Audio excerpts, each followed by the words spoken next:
Hi dear traders, today is Wednesday, June 16th, and I'm glad to greet you online and share a fresh market review prepared for InstaForex.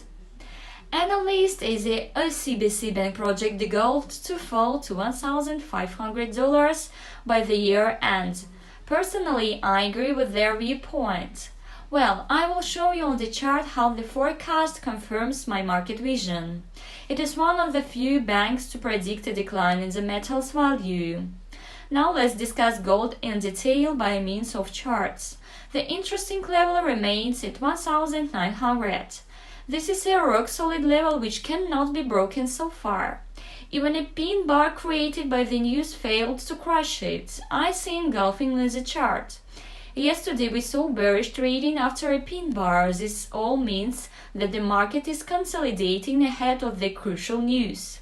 In a 1-hour chart it looks like a triangle. Nobody knows which direction it will take. I think there are some preconditions for a particular direction. The market behaves the same before important news. I mean consolidation of stop orders of market players. What is clearly seen in a 1-hour chart is in an interesting area formed yesterday and the day before yesterday. This is an impulse which emerged in the late American session the day before yesterday. It remained intact yesterday. It's not seen well in the daily chart. I think it will be nice to set a target here. Personally, I'm holding long positions on gold with a stop loss behind the low. So I have spotted the first target, the second target is also identified. I used to hunt for it without success. There is also the third target about 1,950 spotted in a weekly chart. I advocate for long positions on gold now. I have the nearest target, the middle one and the distant one. Yes, I have a big plan for long trades. Tonight everyone is eyeing the Fed's policy decisions and the press conference to follow. When it comes to long-term forecast for gold, I expect it to decline. There is a level of 1,450 left. It will be worked out sooner or later. Once the price reaches highs, we will be able to trade downwards. You see, there is huge potential for gold to leap 10,000 pips upwards, and from there the price could move 55,000 pips downwards. I believe this is a highly probable scenario. By the way, there is correlation between gold and Bitcoin. When gold soars, Bitcoin will tumble to nearly 25,000 at the same time. Then as gold will go down, Bitcoin will jump.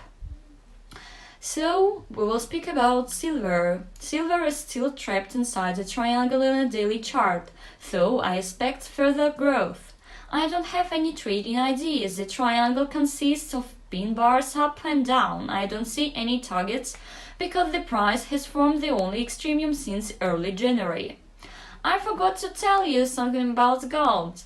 The metal is trading at lows before the Fed's policy announcements. I mean, if a trading instrument is moving in a clear-cut direction before major news, the market will reverse immediately after the news.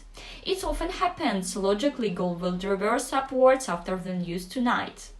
The euro-dollar pair is drifting lower. I don't see any targets to hunt for in terms of my method, hunting for stop orders. The market is unpredictable here. I'm staying away. The pound-sterling pair is trading in the same manner. Yesterday, pin bar emerged. Today, the price is making a pullback.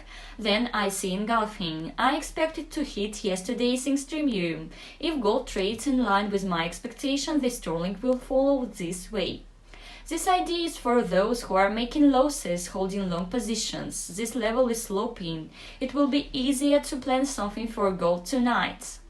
That's all I wanted to tell you today. Don't miss the crucial news tonight. The Fed policy update and Powell's press conference.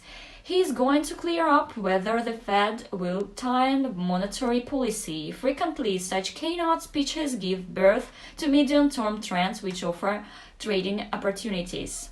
See you again soon. Bye-bye.